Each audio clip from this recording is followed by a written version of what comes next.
जय श्री राम।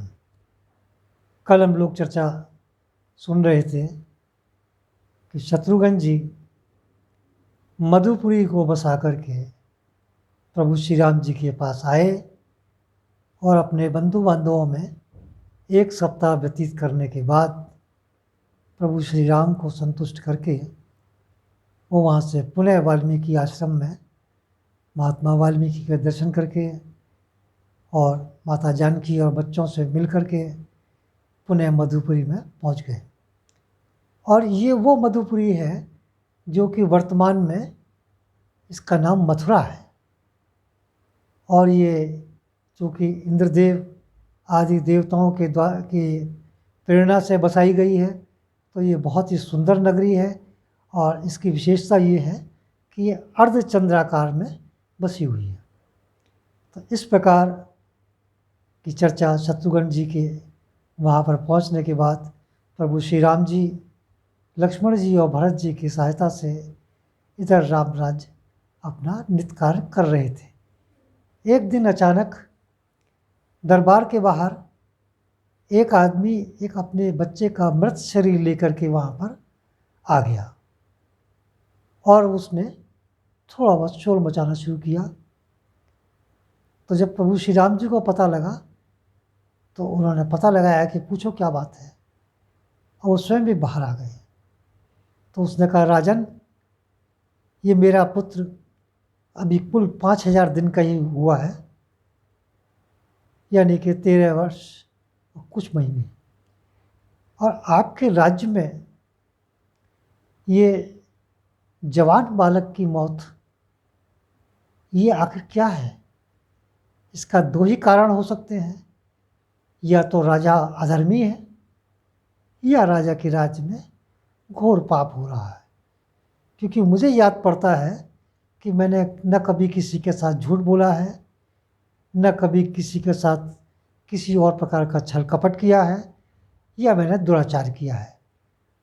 और इसके पूर्व में भी मैंने आज तक कभी ये नहीं सुना कि किसी मनुष्य के सामने बाल मृत्यु हो जाए। ये तो मेरा वो बालक था जो मेरी मृत्यु के बाद मेरा अंतिम संस्कार करता, और राजन, आपके राज्य में ये कार्य मुझे करना पड़ेगा।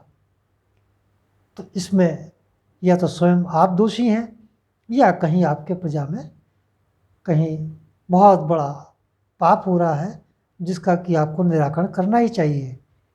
और यदि आप इसको जीवित नहीं करते तो मैं अपनी पत्नी सहित यहीं पर प्राण दे दूंगा। बस इतना कहना था। प्रभु श्री राम जी ने उसका निवारण करने के लिए लक्ष्मण जी को भेजा कि इसके पुत्र को फिलहाल इसके शव को सुरक्षित कर दिया जाए। और उसके बाद वो दरबार में आ गए। दरबार में उसी समय पर नारद जी, वशिष्ठ जी, जागवलिक और बहुत सारे मुनियों का वहाँ आगमन हुआ। तो प्रभु श्री राम जी ने सबके बीच में इस समस्या का समाधान चाहा।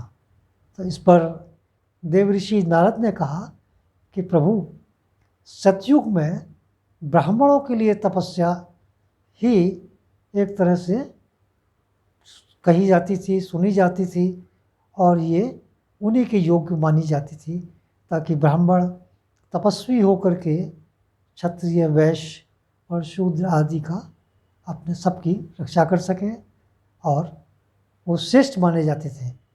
उसके बाद जब सतयुग आया, सतयुग के बाद त्रेता आया, तो त्रेता में आने पर क्षत्रिय लोग भी तपस्या करने लगे, और जो ब्राह्मण थे वो लगभग उनके समकक्ष आ गए।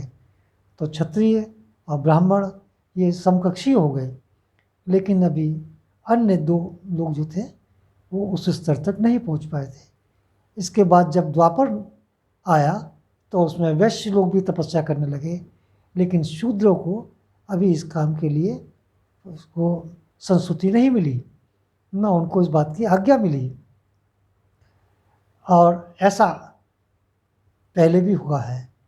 तो महाराज, ये एक बड़ा विचारणीय विषय है कि जैसे जैसे सतयुग के बाद त्रेता और त्रेता के बाद ये अभी द्वापर और द्वापर के बाद जब कलयुग आएगा तो आने वाले कलयुग में तो शूद्र भी बड़ी घोर तपस्या करेंगे, इसलिए वो भी इनके समकक्षी होंगे।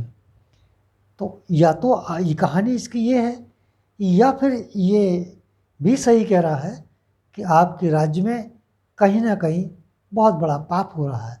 तो इसका समाधान खोजना अति आवश्यक है, क्योंकि इसकी वजह से यदि जिस राजा के राज्य में पाप बढ़ता है तो उसका 1/6 भाग राजा को भुगतना पड़ता है। इसके ठीक विपरीत जिस राजा के राज्य में प्रजाजन सुखी होती है और उनको किसी प्रकार का जब कोई पाप या अनर्थ ही नहीं होता है, तो उनके द्वारा की हुई गई तपस्या और पूजा का पाठ का 1/6 भाग राजा को प्राप्त होता है और राजा दीर्घायु होता है। तो ये नारद जी ने उनको पूरा इस तरह का बखान सुनाया। तो इस पर प्रभु श्री राम जी वहाँ पर चुप हो गए और उन्होंने मन से अपना पुष्पक विमान को वहाँ पर बुला लिया गया।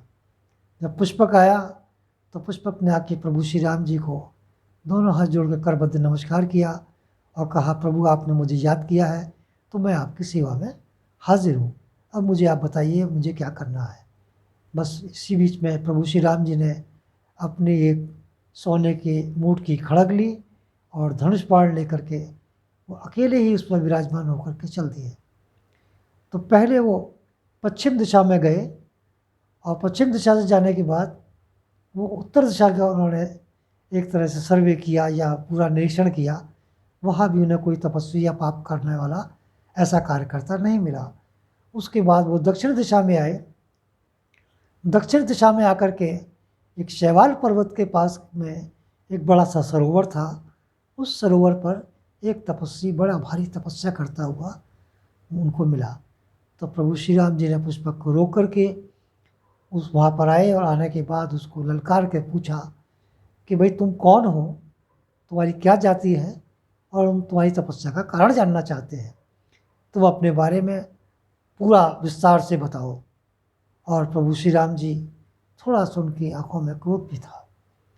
तो इस पर नीचे मुँह करके उसने कहा कि महाराज मैं जाति से शूद्र हूँ और मैं बड़ी भारी तपस्या इसलिए कर रहा हूँ कि मैं सशरीर स्वर्ग को जाना चाहता हूँ और मेरी इच्छा तो ये है कि देवलोक का शासन मैं ही करूँ। तो इसलिए मैं ये पूरा पूजा आराधना कर रहा हूँ। बस इसी प्रकार की बातें वो कर रहा था। बात करते करते प्रभु श्री राम जी ने तलवार से उसका सिर धड़ से अलग कर दिया।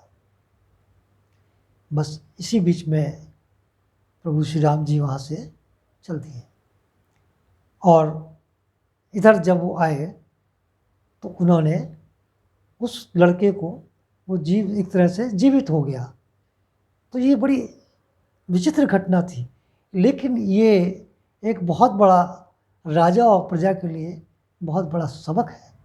तो वहाँ प्रभु श्री राम जी ने यही कहा कि जब तुम्हारा राजा ही सर्वगुण संपन्न होकर के और जिसमें तुम इसके अधिकारी भी नहीं हो, तो यही कारण था वो मारा गया। इस प्रकार वो जब वहाँ पर आए तो उसका पुत्र जीवित हो गया और वो ब्राह्मण खुश होकर के वहाँ से चला गया। लेकिन प्रभु श्री राम जी वहाँ से इसी बीच में दक्षिण दिशा में अगस्त मुनि के आश्रम में पहुँचे। तो वहाँ पर उन्होंने अगस्त मुनि के दर्शन किए और उनको पुष्पक सौंपना चाहा। तो इस पर अगस्त मुनि ने कहा कि प्रभु ये तो अब आप ही रखें। तो प्रभु श्री राम जी ने कहा, देखो जिसको दान में कोई चीज़ मिली हो उससे उस वस्तु को दान लेना उचित नहीं है, ये भी एक तरह का पाप है। और वैसे भी हम क्षत्रिय हैं, क्षत्रियों का हम दान करना है ना कि दान ग्रहण करना है। तो इस प्रकार अगस्त मुनि के दर्शन करके प्रभु श्री राम अयोध्या लौट आए। तो आज के लिए केवल इतना ही काफ़ी है और मैं आप सब लोगों से ये अनुरोध करना चाहूँगा कि ये प्रभु श्री राम जी की बड़ी अनोखी और कथाएं हैं जिसका आप लोग श्रवण कर रहे हैं। और ये भी मैं आपसे अनुरोध करना चाहूँगा कि यदि आपको ये अच्छी लग रही है तो कृपया इसको अधिक से अधिक अपने प्रियजनों में इसको शेयर करिए और उनको भी कहिए कि ये इसको सब्सक्राइब करें ताकि समय से नोटिफिकेशन को प्राप्त हो सके और जो इसके पूर्व में भी जो एपिसोड्स आए हैं वो उनको पूर्णतः देखने को मिल सके। धन्यवाद।